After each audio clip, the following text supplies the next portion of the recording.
Bonjour chers élèves et bienvenue à tous les élèves qui sont en train de préparer leur concours de médecine de l'ENSA.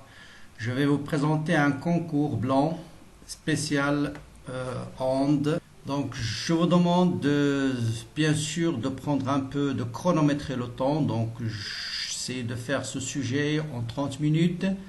Chaque fois que vous allez trouver une question difficile, il y en a certaines questions difficiles, essayez de les sauter et revenez après avoir terminé toutes les questions faciles. Donc voilà. Donc pour ce sujet, j'ai choisi essentiellement les questions suivantes. Donc question 1, la vitesse du son dans l'air est proportionnelle à la racine carrée de T. T c'est la température absolue. Sachant que cette vitesse est égale à 340 mètres par seconde à 15 degrés C, quelle est la vitesse du son à 41 degrés C? À vous de choisir entre la réponse A, B, C, D ou E. Donc fixez la vidéo, prenez 2 minutes, pas plus, essayez de choisir la bonne réponse et on continue. Question 2, donc là c'est un exercice formé par 4 questions en fait. Pour la question 2, on vous dit l'extrémité gauche d'une corde est reliée à un vibreur effectuant des oscillations sinusoïdales à partir d'un instant t égal à 0. Les graphes 1 et 2 représentent l'aspect de l'onde à l'instant 30 millisecondes et à l'instant 90 millisecondes. On vous dit question, donc là c'est en fait c'est pas une question, voilà la question 3, le graphe 2 ci-dessous permet de déterminer la valeur numérique de la longueur d'onde. On trouve, choisir A, B ou C. Question 4, à partir des graphes 1 et 2, déterminer la valeur de la période, 30, 60 ou 18 millisecondes. Je continue. Question 5, la vitesse de l'onde, est-ce que c'est 5, 10 ou 15 mètres par seconde? Enfin, dans la même expérience, parmi les graphes 3, 4, 5 et 6, voilà les graphes, quel est le graphe qui représente l'aspect de l'onde à t égale à 180 millisecondes? 3, 4, 5 ou 6. Essayez de travailler par élimination. Question 7, on vous dit la courbe ci-dessous donne un instant T les variations de la hauteur d'une d'eau H d'un bassin en fonction de la position X d'un point par rapport à une origine O.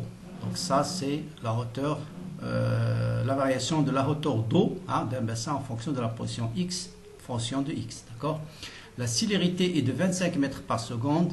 La durée après l'instant T, au bout de laquelle le point situé à 120 mètres, celui-là, 120 mètres, de haut sera au haut de la vague. Est-ce qu'il est de 4, 2, 0,5 ou 1 seconde?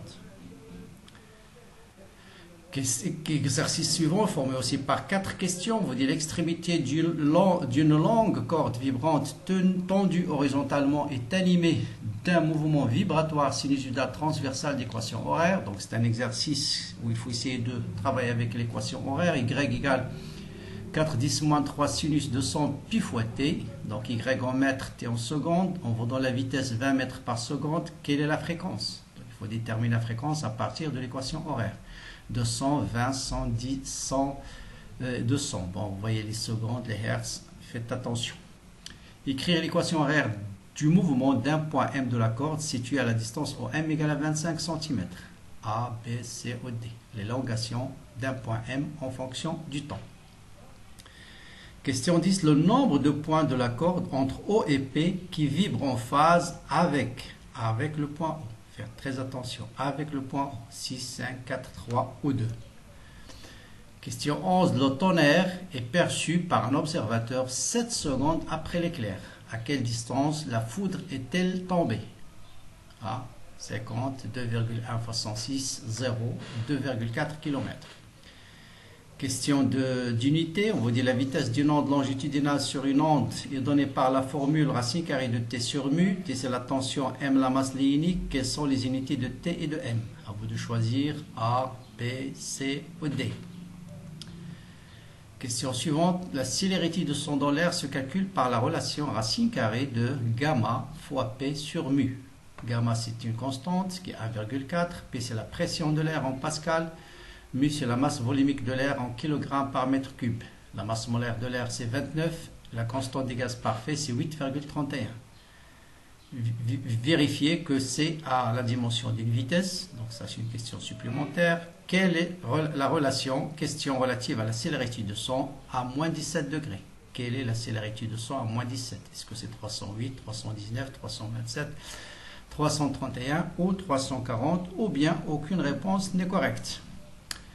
Question suivante, on vous dit une corde est tendue par le poids d'une masse M de 100 grammes, on vous donne la distance OB, la distance AP, on montre que la célérité des ondes transversales au long d'une corde est donnée par racine carrée de F sur mu. F c'est la tension de la corde, mu c'est la masse lénique. On produit une brève secousse à l'extrémité haut de la corde, on déclenche le chronomètre lorsque la perturbation arrive au point A, d'accord? On arrête le chronomètre lorsque la perturbation arrive au point P et on lit 0,35 secondes.